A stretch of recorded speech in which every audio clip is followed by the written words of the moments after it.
नमस्कार दोस्तों, मैं रोहन शर्मा स्वागत करता हूं आप सभी का आपके अपने चैनल ज्योतिष एंड वास्तु में। कैसे हैं आप सभी दोस्तों? आज हम बात करने वाले एक बहुत ही विशेष टॉपिक के बारे में यहाँ पर। जी हाँ, बहुत कम लोगों को इस चीज के बारे में पता है। दिवाली की भी एक कुंडली बनती है। जी हाँ दोस्तों, दिवाली की भी एक कुंडली बनती है और दिवाली की कुंडली से हम जानते हैं इस बार की दिवाली से लेकर अगले साल की दिवाली तक आर्थिक हालात किस प्रकार से रहेंगे, आर्थिक परिस्थितियां किस प्रकार से रहेंगी, इसके बारे में हम जानने की कोशिश करते हैं। तो इसीलिए दिवाली की कुंडली का भी अपने आप में एक बड़ा महत्व होता है, बहुत विशेष महत्व होता है। दिवाली के दिन बनने वाली ग्रह स्थितियों के आधार पर हम दिवाली की आर्थिक कुंडली बनाते हैं और ये आर्थिक कुंडली इस कार्तिक मास की अमावस्या से अगले साल कार्तिक मास की अमावस्या तक चलती है।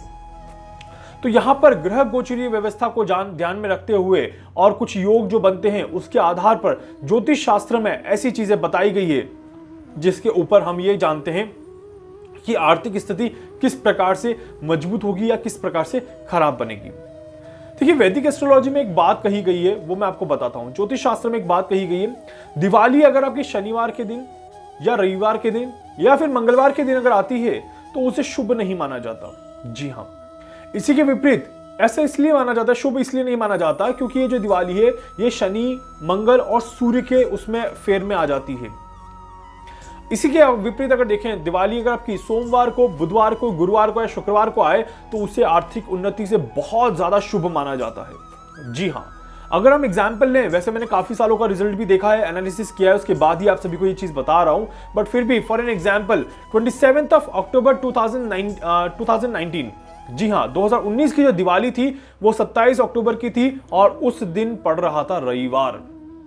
जी हाँ, रविवार था उस दिन और सूर्य 12वें घर में मंगल शनि के अशुभ प्रभाव के कारण ग्रसित था और उसके कारण से हमने रिजल्ट देखे कि आर्थिक स्थिति हमारे देश की जो थी वो बहुत ज्यादा अच्छी नहीं गई। इस बार जो दिवाली आई है वो 14 नवंबर 2020 शनिवार के दिन आई है।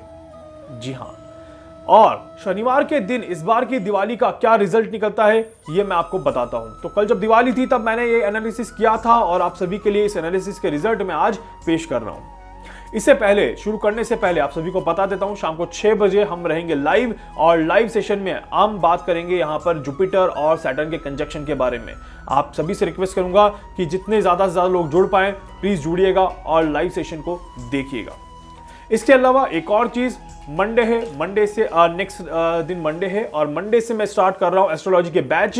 यहां पर अगर आप किसी को भी एस्ट्रोलॉजी सीखना हो, टाइम बहुत कम है आप सभी के पास, तो जल्दी से जुड़ जाइए, बैच में आ जाइए और ज्योतिष अगर सीखना चाहते हैं, इंटरेस्ट है, अगर अपने नॉलेज को बढ़ाना चाहते हैं, अगर आपको क्यूरियोसिटी है जानने की बहुत सारी चीजें, तो आप ज्योतिष के इस बैच में शामिल हो सकते हैं। इसके लिए आप मुझे व्हाट्सएप पर मैसेज कर दीजिए। आइए अब बात करते हैं यहां पर कि इस बार की दिवाली से आर्थिक स्थिति का किस तरह से अंदाजा लगाया जाता है। देखिए, इस बार की दिवाली में अगर हम देखें तो आर्थिक मंदी, जैसा कि हमने बात करी, शनिवार के दिन अमावस्या और इस दिन दिवाली का त्योहार आना बहुत ज्यादा शुभ नहीं है। उस कारण से अगर देखा जाए तो यहां पर आर्थिक मंदी का दौर अभी भी चलेगा। जी हाँ, वैसे देखिए, दिवाली का जो दिन है वो 14 नवंबर 2020 को दोपहर 2 बजे के बाद शुरू हुआ और 15 नवंबर 2020 आज जब आप ये वीडियो देख रहे हैं 10 बजे ये अमावस्या समाप्त होगी। मतलब कि शनिवार और रविवार का फेर यहाँ पर देखने को मिला और उसके बाद कार्तिक शुक्ल पक्ष की प्रतिपदा शुरू हो जाएगी। इसीलिए दिवाली जो मनाई जाएगी वो कब हमने मनाई? शनिवार की रात को। लक्ष्मी पूजन जो हमने किया वो कब किया? शनिवार की रात को। जी हाँ, देखिए, अब ज्योतिष शास्त्र के हिसाब से अगर देखा जाए तो शनिवार को क्या क्या हानि हो सकती है।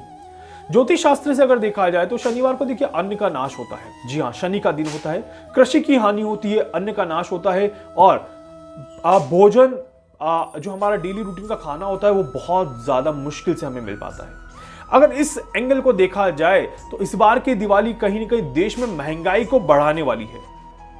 जी हाँ, इस बार की दिवाली के रिजल्ट जो निकलते हैं वो कहीं ना कहीं हमारे देश में महंगाई को बढ़ाने वाले रिजल्ट निकलते हैं और साथ ही साथ देश में वाद विवाद और आर्थिक संकट को बढ़ाने वाले रिजल्ट दिखाई देते हैं। बिल्कुल सही दोस्तों, डराने वाली बात नहीं कर रहा हूं, वो ही चीज बता रहा हूं जो एग्जैक्ट कैलकुलेशन में यहां पर निकली है।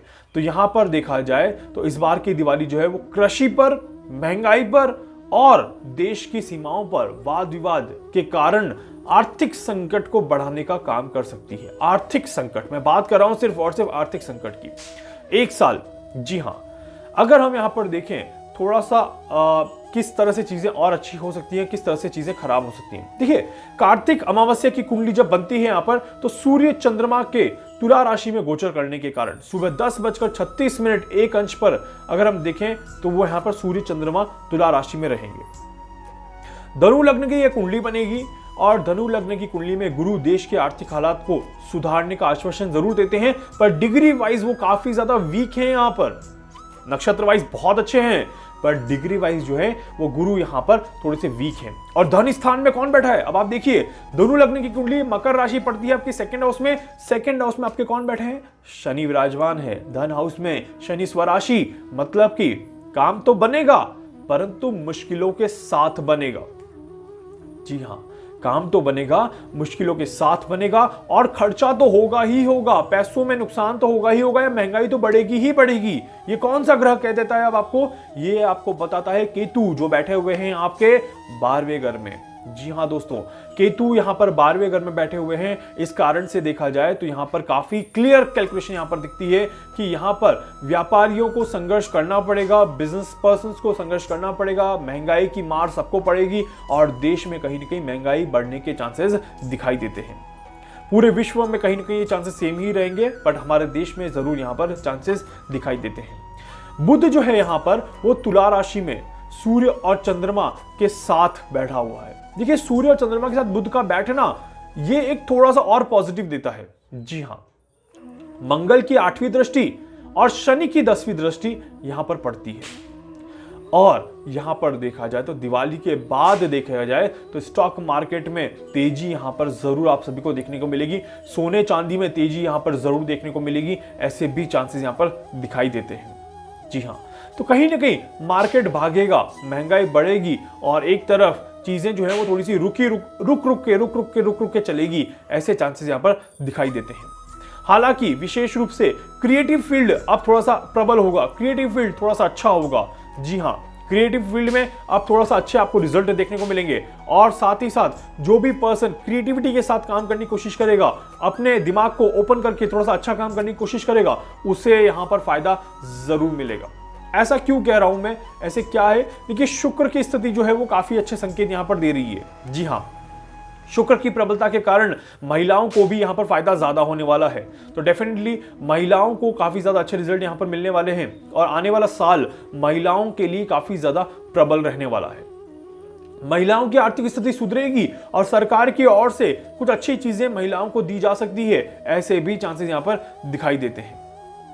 और मोदी सरकार कुछ नई स्कीम, कुछ नई योजनाएं भी बनाकर इस बार देश में बता सकती है, ऐसे भी चांसेस यहां पर दिखाई देते हैं। हालांकि आजाद भारत की कुंडली अगर हम देखें तो शनि चंद्रमा की युति जो है वो मई तक बनी हुई है और शनि चंद्रमा की युति जब तक बनी हुई है तब तक अर्थव्यवस्था तो यहां पर धीरे धीरे ही रहेगी, उसके बाद अर्थव्यवस्था यहां पर बढ़ना शुरू हो जाएगी। तो मई 2020 के बाद का समय अगर देखें तो भारत की अर्थव्यवस्था के लिहाज से काफी ज्यादा अच्छा समय वहां पर शुरू होगा और नेक्स्ट ईयर जब दिवाली आएगी तब मैं वापस आपको बताऊंगा कि इस बार की कुंडली क्या कहती है। बट ये जो साल की जो कुंडली है ये हमें मई तक तो काफी ज्यादा स्लो दिख रही है, उसके बाद धीरे धीरे ये कहीं ना कहीं अच्छे लेवल पे आना शुरू हो जाएगी। तो आर्थिक स्थिति जो है वो स्लो डाउन होके फिर स्पीड पकड़ के फिर सुधरने की तरफ जाएगी, ऐसे चांसेस यहां पर दिखाई देते हैं। हमें क्या करना है, हमें सिर्फ और सिर्फ अपना कर्म करना है और अपने काम पर ध्यान देना है, सो दैट कि हम मदद कर पाए अपने देश की आर्थिक स्थिति को मजबूत करने में। तो इसीलिए हमें अपना कर्म करना है। उम्मीद करता हूं वीडियो आपको अच्छा लगेगा